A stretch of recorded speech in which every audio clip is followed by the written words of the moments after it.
Amigo é muito mais do que alguém pra conversar, alguém pra abraçar.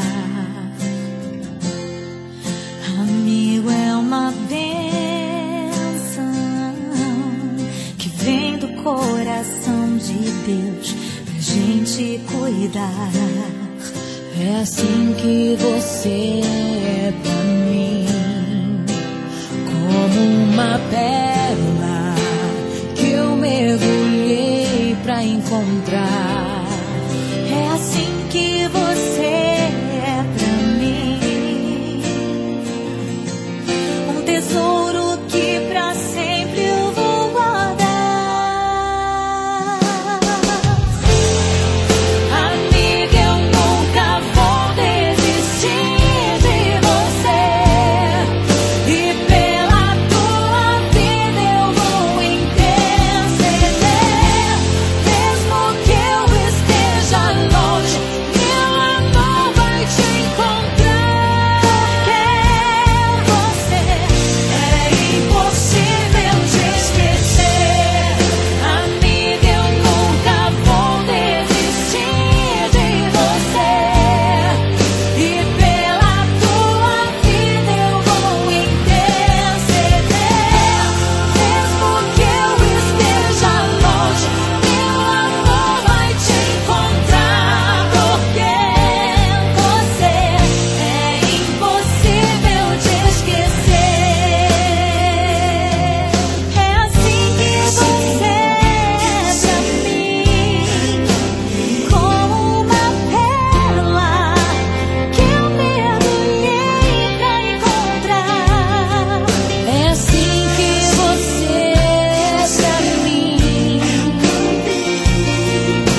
fazer a vida ter outro sentido,